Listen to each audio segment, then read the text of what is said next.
Nous allons voir ici la date de la fin des temps. Alors certains vont crier, mais comment peux-tu affirmer une telle chose puisque Jésus dit lui-même que nul ne connaît ni le jour ni l'heure, pas même le Fils de Dieu.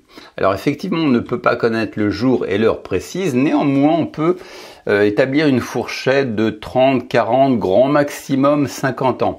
C'est-à-dire qu'à 30, 40, 50 ans près, eh bien on peut dire avec exactitude quand aura lieu la fameuse fin des temps.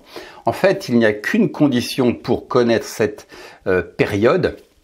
Eh bien, c'est tout simplement de savoir lire, parce que, en fin de compte, c'est écrit noir sur blanc sur la Bible.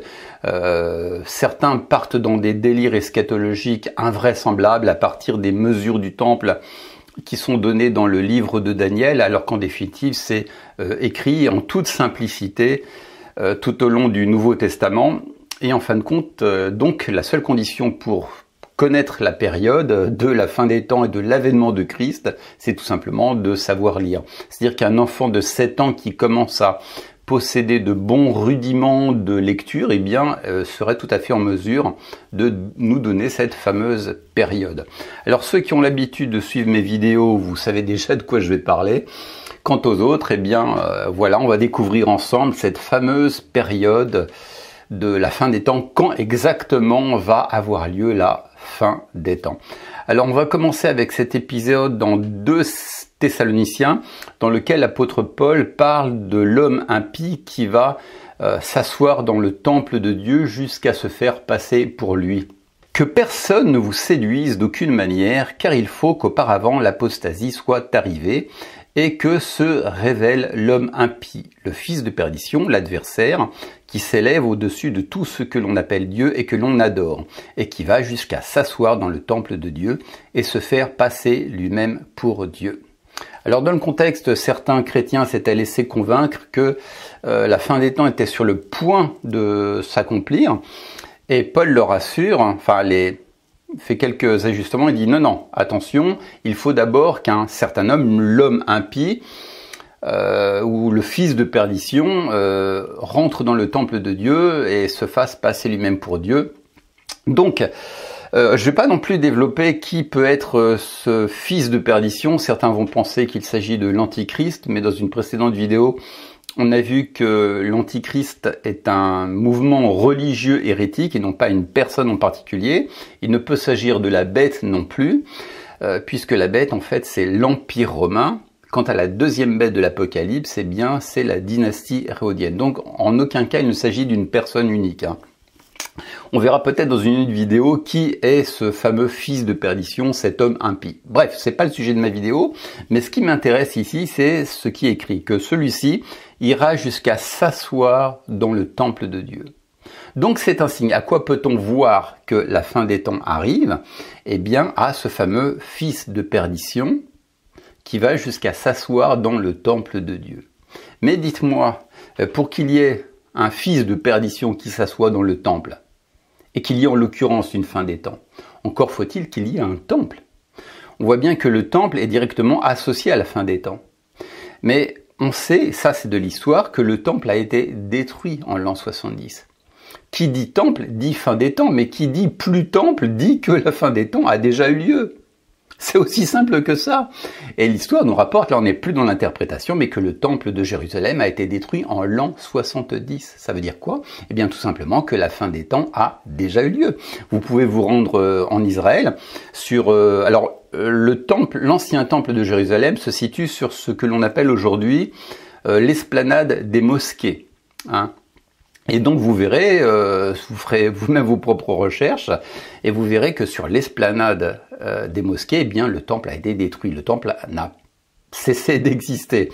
Donc ça veut dire que la fin des temps a eu lieu. La condition, je vous rappelle, pour qu'il y ait une fin des temps, il faut qu'il y ait un fils de perdition qui rentre dans le temple, qui s'assoit dans le temple. Mais dans ce temple n'existe plus. Ça veut dire quoi? Que il n'y aura pas de fin des temps. Je ne sais pas pourquoi est-ce que les gens attendent encore à la fin des temps, puisque la fin des temps est directement associée au temple et que le temple n'existe pas. C'est aussi simple que ça. Pourquoi les gens attendent-ils la fin des temps puisqu'il n'y a plus de temple? Voilà, donc ça c'est indiscutable, c'est de l'histoire. Alors certains vont dire oui, mais on va fabriquer Israël va fabriquer un troisième temple. Mais Jésus n'a jamais prophétisé au sujet d'un troisième temple physique. Lorsqu'il parle d'un troisième temple, il parlait de son corps qui ressusciterait. Hein, Matthieu chapitre 24, versets 1 à 4, quelque chose comme ça. Hein. Donc, alors, vous savez, de toute manière, aujourd'hui, Israël est un pays laïque. Donc, il y a quand même des gens qui veulent, des Israéliens qui veulent la reconstitution du temple. Mais il faut savoir que reconstruire le temple amènerait forcément à détruire le dôme du rocher, qui est le deuxième lieu saint de l'islam en Palestine. Détruire la mosquée qui se trouve sur l'esplanade des mosquées pour construire le temple, mais ça ferait un scandale, ça ferait absolument, ça devient une boucherie, il y aurait des actes de terrorisme encore pires qu'actuellement. Déjà, c'est très chaud actuellement en Israël avec certains Palestiniens, mais là, ça serait puissance 10, vous voyez.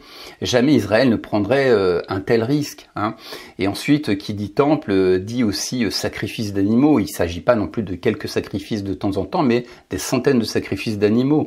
Aujourd'hui, les Israéliens ont une conscience animale qui est similaire, qui est aussi importante que celle qu'on trouve en Occident.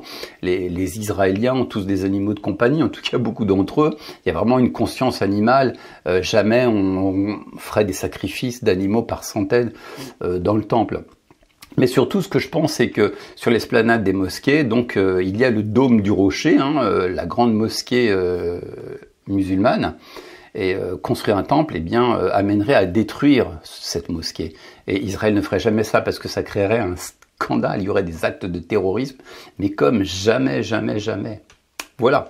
Enfin bref, et on va voir maintenant un autre verset qui est beaucoup plus pertinent. Enfin, celui-ci déjà est très pertinent, mais on va voir d'autres versets pertinents, et je pense notamment à Matthieu chapitre 24, verset 34. En vérité, je vous le dis, cette génération ne passera point que tout cela n'arrive. Une autre traduction donne « Je vous le dis, c'est la vérité, quand cela arrivera, les gens d'aujourd'hui ne seront pas tous morts. » Jésus dit bien cette génération, il s'adresse à ses auditeurs, à ses contemporains, et il dit en quelque sorte, vous qui m'écoutez, certains d'entre vous ne mourrez pas, que vous verrez tous les événements liés à la fin des temps s'accomplir. Vous verrez ces choses. Ou alors, dans quel cas, alors si la fin des temps n'a pas encore eu lieu, eh bien peut-être qu'ils vivent toujours, dans quel cas ils auraient 2022 ans, vous voyez. Non, c'est pas très sérieux. Jésus dit bien à ses auditeurs qu'ils verraient les événements de la fin des temps s'accomplir. Ça veut dire que c'était lié à leur génération. Je ne sais pas quel est le problème que les gens rencontrent avec ce verset. C'est tellement clair dans la Bible, il n'y a pas plus clair. Et une autre traduction, il dit « Quand cela arrivera », donc les événements liés à la fin des temps, les gens d'aujourd'hui ne seront pas tous morts. Alors il y a des gens qui vont dire que le mot « cette génération », ça veut dire « cette race ». En fait, il parlerait d'une catégorie de croyants. Il dit « cette catégorie de croyants ne mourra pas que tout cela n'arrive ». Non, ça ne tient pas la route. Quand Jésus utilise « génération », ça veut dire « cette génération ». D'autres vont encore jusqu'à dire que ça va commencer du temps de leur génération, mais ça va se prolonger jusqu'à nous. Non, Jésus dit « tout ». Cette génération ne passera pas que tout cela n'arrive, c'est-à-dire tout ce qui est lié à la fin des temps s'accomplira du temps de leur génération. Alors, il faut savoir par ailleurs qu'une génération, ce temps-là, équivalait à 40 ans. Lorsque Jésus a exercé son ministère, au moment où il a dit ça, eh bien, il avait dans la trentaine. Donc 30 plus 40, ça fait 70. Et on sait effectivement qu'il y a une guerre qui opposait les Judéens et l'armée romaine, hein, il y a une grande guerre, donc Jérusalem a été assiégée, c'est une véritable boucherie, le temple a été brûlé en l'an 70, et bref, et en fait ça coïncide avec toutes les prophéties qui sont mentionnées dans le livre de l'Apocalypse, et en fin de compte la fin des temps eh bien, parle de cet événement sous une forme très symbolique. Il y avait une connotation politique, mais surtout religieuse et spirituelle. Donc, en fin de compte, la fin des temps, eh bien, ça concerne cette période entre 66 et 70. Par ailleurs, lorsque vous lisez le Nouveau Testament, vous verrez que à chaque fois que les premiers croyants parlent de la fin des temps et de l'avènement de Christ, ils en parlent comme quelque chose qui était sur le point de s'accomplir. C'est quelque chose, ils étaient vraiment dans l'expectative de voir tous ces événements se manifester. Lisez bien ces versets. Prenez donc patience, frères, jusqu'à l'avènement du Seigneur. Voici que le laboureur attend le précieux fruit de la terre, plein de patience à son égard, jusqu'à ce qu'il ait reçu les pluies de la première et de l'arrière-saison. Remarquez ce qu'il dit. Prenez donc patience, frères, jusqu'à l'avènement du Seigneur. Comment les auditeurs de Jacques pourraient-ils prendre patience pour des événements qui n'auraient lieu que 2000 ou 3000 ans plus tard? Non, ils pouvaient prendre patience parce que de toute manière, les événements de la fin des temps les concernaient. Vous voyez, c'est aussi simple que ça. Voilà, il y a un autre verset qui nous est donné en Romains chapitre 16 verset 20. Le Dieu de paix écrasera bientôt l'ennemi sous vos pieds. Remarquez ce que Paul dit, le Dieu de paix écrasera bientôt Satan sous vos pieds. Bientôt. C'est pas dans 2000 ans, c'est bientôt. C'est-à-dire que les auditeurs, les gens à qui s'adressait Paul, allaient voir bientôt la défaite de Satan. Et évidemment, on parle ici de la fin des temps. Donc c'est quelque chose, les premiers chrétiens étaient vraiment dans l'expectative, c'était une question de mois, d'années. Hein. D'ailleurs, dans le Nouveau Testament, toujours, à chaque fois que on parle de la fin des temps, on en parle comme quelque chose qui est propre au premier siècle. Alors, lisez bien ce verset. Ne murmurez pas comme murmurèrent certains d'entre eux qui périrent par l'exterminateur. Cela leur est arrivé à titre d'exemple et fut écrit pour nous avertir, nous pour qui la fin des siècles est arrivée.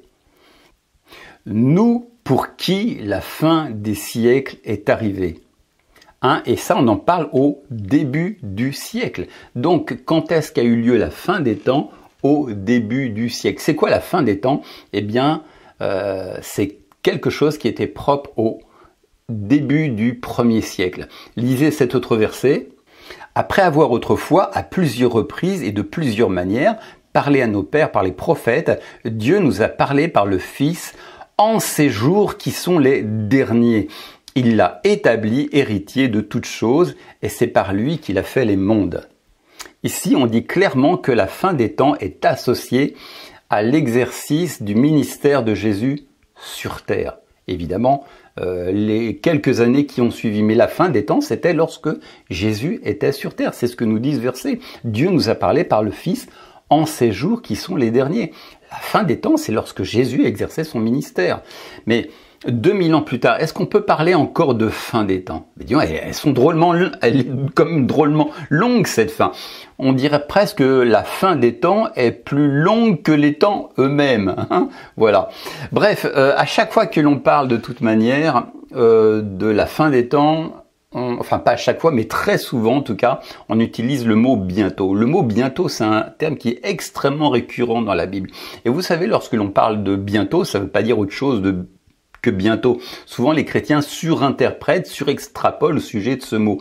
Comme si le mot bientôt voulait dire oui, mais ça peut être à n'importe quel moment. C'est un bientôt qui veut dire qu'il faut toujours se tenir prêt. Le temps de Dieu n'est pas le temps des hommes. Vous voyez, les gens surinterprètent. Mais Dieu se met toujours à un niveau humain. Il sait à qui il a affaire. Et si Dieu veut dire parapluie, il n'a pas en tête voiture. Si le Saint-Esprit, je sais pas, vous donne une prophétie autour d'une gaufre au chocolat, il va savoir que vous allez penser à une gaufre au chocolat et que vous n'allez pas penser à un poste de télévision, je sais pas quoi. Dieu utilise les mots précis pour désigner des idées précises. Dieu connaît le langage humain, il sait que lorsqu'il va utiliser tel mot, c'est de cette manière que celui-ci va être interprété. Donc Dieu ne va pas utiliser le mot bientôt pour désigner une toute autre chose. Lorsque Jésus dit « je suis le chemin, la vérité et la vie », ça ne veut pas dire autre chose que « je suis le chemin, la vérité et la vie ». Voilà, lorsqu'il dit qu'il est le bon berger, ça ne veut pas dire autre chose que il est le bon berger. Si on peut plus avoir foi dans les mots que Dieu utilise, eh bien on pourrait toujours douter de ce qu'on lit. À la limite, à quoi bon vous sert votre Bible? Vous n'avez plus qu'à l'acheter. Si la Bible ne dit jamais ce qu'elle veut dire, à quoi bon la lire, hein? Non. Lorsque Dieu utilise, lorsque Jésus, de son point de vue, c'est-à-dire il y a 2000 ans, dit qu'il utilise le mot bientôt, ça veut dire que ce sont des événements qui doivent se réaliser dans les quelques mois ou les quelques années qui vont suivre. Ça ne veut pas dire dans 2000 ou 3000 ans. Bref, on va voir un mot important dans lequel on va revoir ce mot d'ailleurs. Lisez le verset suivant.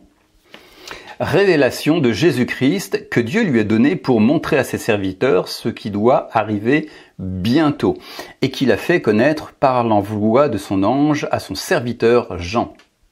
Alors le mot bientôt vient du grec tachos qui signifie bientôt, promptement, sous peu. On va prendre quelques exemples de ce mot utilisé dans d'autres passages.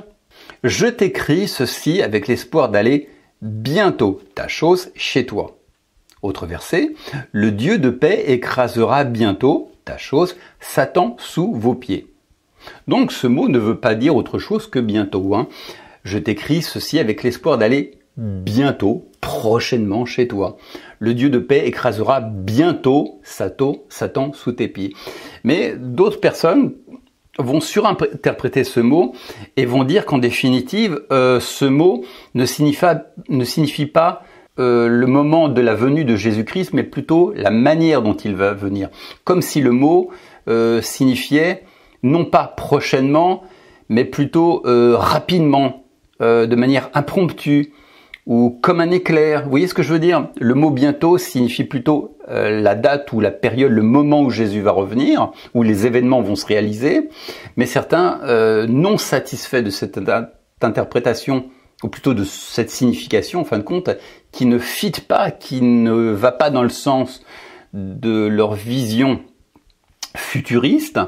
Ce qu'on appelle les futuristes, ce sont les gens qui situent la fin des temps dans un événement à venir, étant donné que le mot bientôt n'épouse pas leur croyance futuriste, ils vont déformer le sens de ce mot bientôt en faisant croire que ce mot n'insiste pas sur la période des événements liés à la fin des temps, mais plutôt sur la manière dont ils vont se réaliser. À savoir de manière rapide, instantanée ou comme un éclair. Mais ce qui est complètement faux, le mot bientôt est beaucoup plus simple, ça veut dire prochainement.